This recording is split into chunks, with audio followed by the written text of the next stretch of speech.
My fellow knights, I think it's time I finally tell you my story. You two, you can take it from here. The Chronicles of the Forebringer.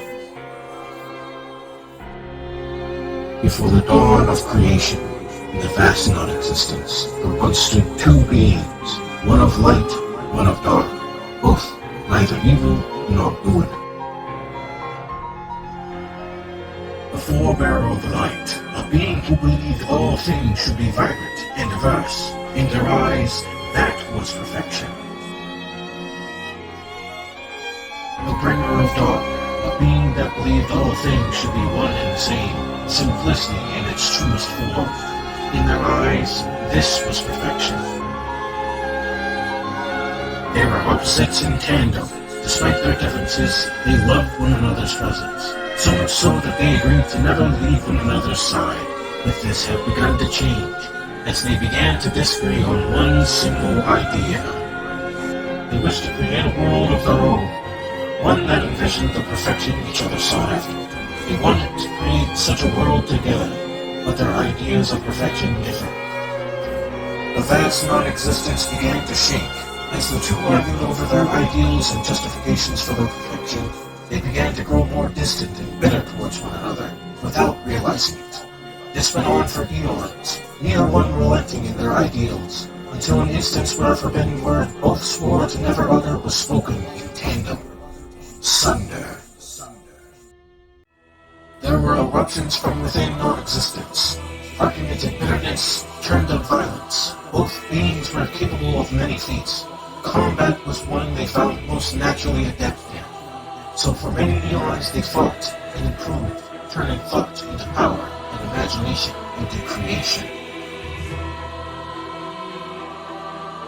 This led to the final clash. Why must we battle? Both wondered as they clashed again and again. I wish not for such a fate. Both thought as they ready for a final, ultimate clash of might. As both charged, one final thought crossed their mind. This world was one I wished to experience with you, and with one tremendous clash arose existence anew. It was the beginning of perfection. Both opened their eyes, thinking they've destroyed their only companion, to see an indescribable beauty. It was a world of balance. The world they saw before them was one that was vibrant and diverse, and still one and the same. Both thought, this beauty is one meant to be experienced with another. For the first time in their existence, they had felt truly alone. The sorrow and grief was one this world could not repair. So for eons the two searched for one another, in hope that perhaps their presence in this world remains. It was an endless search. They experienced almost everything this world offered them. It was perfection after perfection, but nothing could erase that feeling of emptiness. They had just about lost hope until finally, on a distant world void of light, sat the bringer of dark, creeping steadily into dormancy. It was a divine rekindling. There they floated one flicker into dormancy, in awe at the sight before them. The forebearer of light set the sky ablaze in an instant, frantically searching each world before theirs. In excitement, darkness rushed to confront their long-awaited companion. Our divine embrace. As we had taken in the sight of one another, we began to steadily approach the other. When we finally touched, sparks of energy resembling tears erupted from us. Neither of us were willing to let go of the other, and then something truly tremendous unfolded. We became one. We had begun to merge into a single form, radiating mass amounts of energy, causing the whole cosmos to shake and expand. A single thought arose from us in this merger. We must never sunder again. When we had realized what had happened, we were met with a third being residing in this new form. It was I. They were bewildered at my presence, not realizing that I were they and they were I. I did not speak, for it was my intent to have them realize on their own what I was.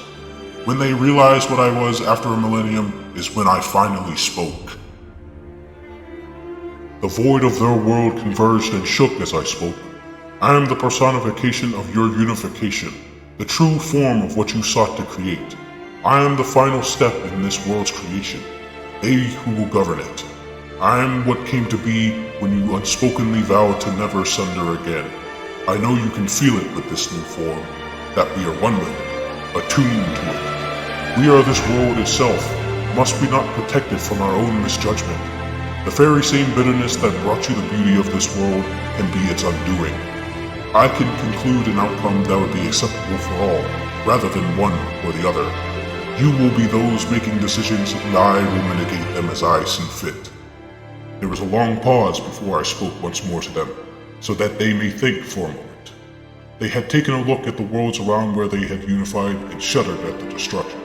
There was nothing but scattered remains left. They thought, were it be a battle with bitterness such as that again, the beauty of this world would be left in shambles. They then turned towards me, and then I spoke. Are these terms within reason? They had taken a step towards me, and to my surprise, they had embraced me with open arms. They spoke but a sentence, but it was one of true kindness. May you be our guidance, our dear creation. For a time, there was nothing but peace within this world, within me. But after another eon or two, that changed. There was no conflict or bitterness, just dullness.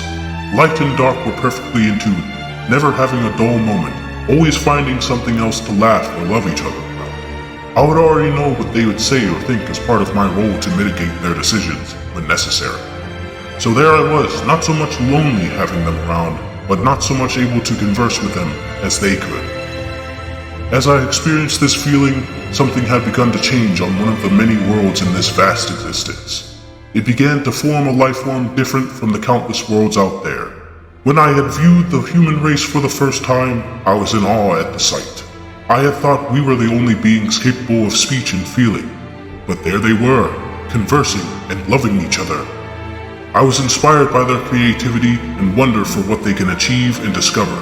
I had taken on a form akin to humans, one that resonated with me, that of the night. One fellow in particular by the name of Arthur had inspired me to create the round table, and you all being my faithful members of it. I wish to experience all that your world has to offer from your creativity.